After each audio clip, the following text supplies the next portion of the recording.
Hey, it's John Finkel, and I'm your co-host for the National Football Foundation show, Football Matters, Building Leaders Through Football, brought to you by footballmatters.org and thepostgame.com.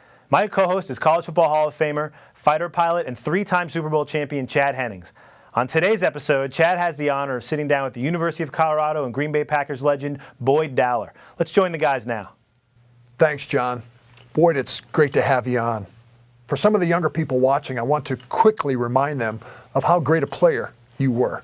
In addition to winning 5 titles with the Packers in the NFL, you're a member of the University of Colorado's All-Century team, a member of the Colorado Sports Hall of Fame, and you played both quarterback and receiver in college. So one of the things, that anybody that can make it to the level of competition and play that you did had to have some influences in their life. Who were some of your high school or college coaches that may stand out that had an impact on you?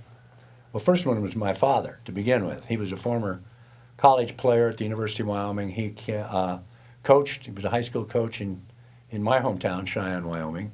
And I was really raised to be a good player. He was a little disappointed for a while because it took a long time to happen. But he instilled in me a passion for competition.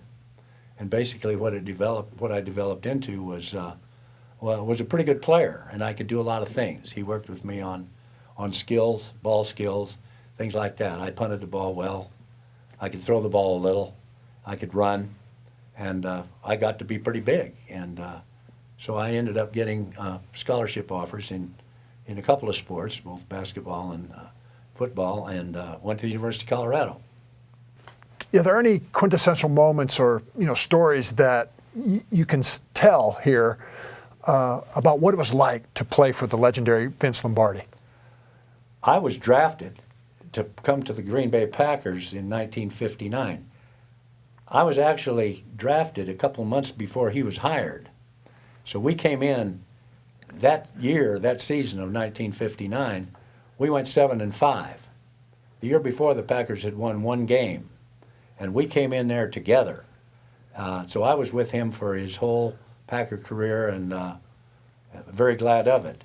But when he came in, he'd been an assistant coach with the New York Giants. I didn't know anything about him. Not many of us did. And he came in and told us from the beginning, gentlemen, if you buy into what we're going to do, we will win.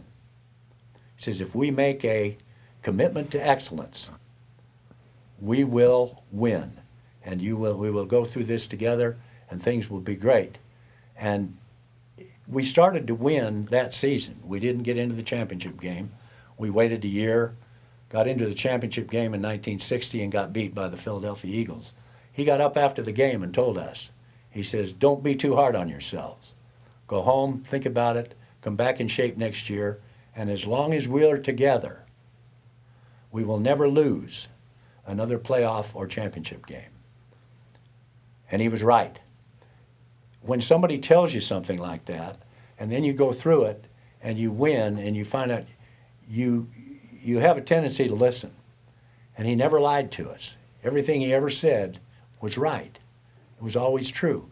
So we developed a tremendous confidence in him, and we went about it in a daily manner.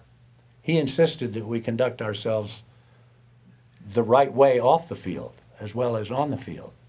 He says, gentlemen, you don't do things right once in a while. You do things right all the time. I've carried it through the rest of my life, and so have my teammates. It's been it's been a great life in our careers, and the reason is we were able to be successful because of him and his principles. In summary, what would you say, if you can put it into a few words, overall, what has football meant to you? It was always about winning. It was always about doing your best. It was always about, even when I was coaching, it was trying to communicate that with the players I was trying to coach. And a lot of them came into the league without a whole lot of discipline. And you had to start from the beginning, and you over and over again. And you had to stay with it. Well, Boyd, thank you so much. I appreciate you. Thank you for spending time with us. And John, back to you. That was an awesome interview, Chad. Make sure you visit footballmatters.org and thepostgame.com for more excellent stories about the best in football.